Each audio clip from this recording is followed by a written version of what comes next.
सेम नाग देवता की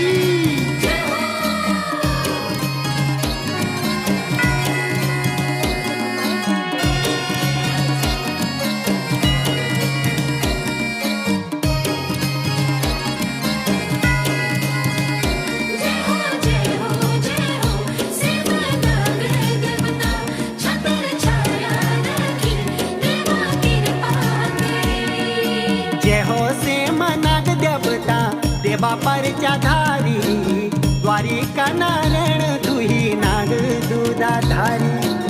जय हो सेम नाग देवता देवा परच्या धारी द्वारिका नारायण तुही नाग दुधाधारी। द्वारिका नारायण